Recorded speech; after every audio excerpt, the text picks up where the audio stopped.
40 summers ago, Friday the 13th scared us out of the woods and out of our minds.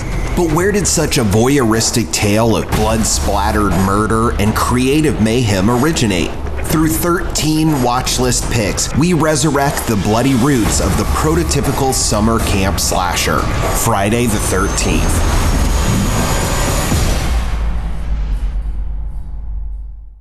Jason should have been watched every minute. Let's get right to the point. With John Carpenter's Halloween, the 1978 slasher that first dominated the box office and cemented the horror subgenre as a cinematic staple. Point-of-view shots, young stars in sexy and/or scary predicaments, and a sizable body count were all made mainstays by Halloween. Death has come to your little town, Sheriff. You can either ignore it, or you can help me to stop it. Director Sean S. Cunningham was so set on making Friday the 13th the next big bloody hit that he took out an ad in Variety for his proposed horror opus, before he even had a script. Quit now! Quit? Why would I want to quit? Cunningham's gamble paid off, and Mama Voorhees birthed a horror franchise in those murky waters of Camp Crystal Lake. But to understand what films this template was built upon, we'll need to talk about censorship.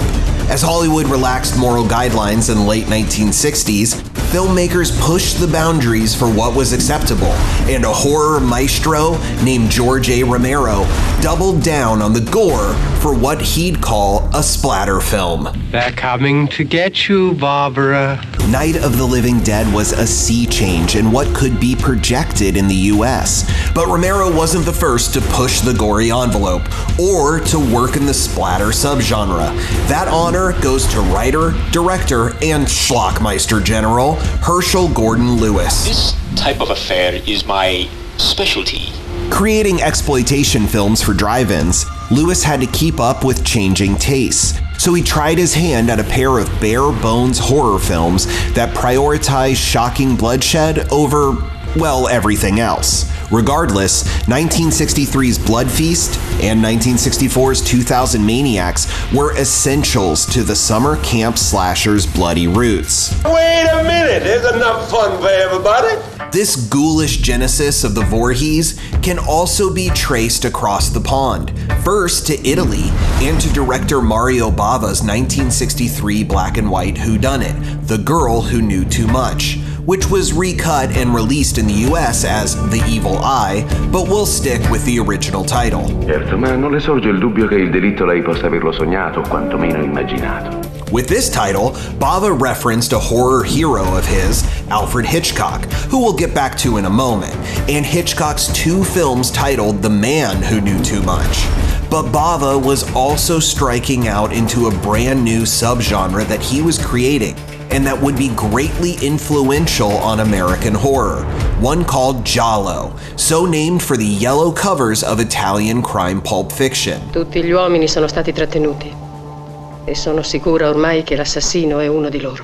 With 1964's Blood and Black Lace, Bava would further establish the underpinnings of giallo. And his 1971 film A Bay of Blood would greatly influence the original Friday the 13th, with its similar death scenes and summer camp setting.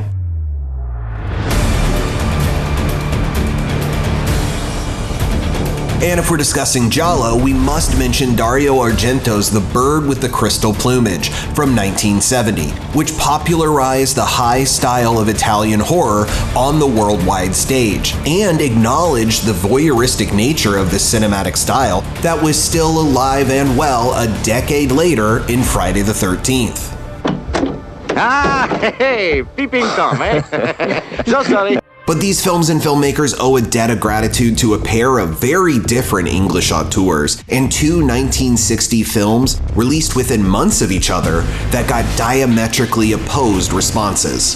Whatever made you think of that? Director Michael Powell's Peeping Tom, a voyeuristic tale of a photographer with a deadly tripod, was derided by UK critics as beastly trash that deserved to be flushed down the sewer, but found a cult following and critical reassessment years later.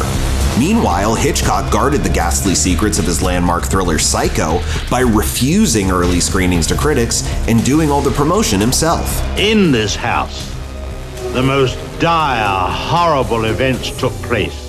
Audiences were shocked by Psycho's twists and shower scene, and despite some mixed reviews from offended critics, the movie was a surprise hit that sparked a horror revival throughout the 60s. The formerly stringent censorship was eroding, and moviegoers were demanding more bloodshed. We all go a little mad sometimes. Haven't you? Many tried throughout the 70s, but nobody delivered the thrills, chills, and kills like Friday the 13th. Although we have to note that the series' infamous impaler, the great hockey-masked hero killer Jason Voorhees, was only briefly seen in the first film. Didn't get the goalie gear until the third, and it was the ensuing 11 follow-ups that would delve into his life and sprees. Jason, Mother is talking to you! We'd suggest you add 1982's Friday the 13th Part 3 to your watch list for its perfect blend of summertime pranks, murderous mayhem, and eye-popping 3D gimmicks. And if you want Voorhees at perhaps his most unhinged, the 10th Friday the 13th film, 2001's Jason X, or Spacin' as it's known by fans, shot the franchise into outer space. It's been modified. Oh, you think? LeBron James had designs on rebooting the series back in 2018, so there's still hope for the Voorhees legacy. Perhaps they'll even be able to finally make a 13th Friday the 13th film. No matter what, the new film must stay rooted in its blood-splattered Italian giallo and psycho past to once more connect with Jason's hordes of fans. We'll never come back again. Oh, shut up, Ralph.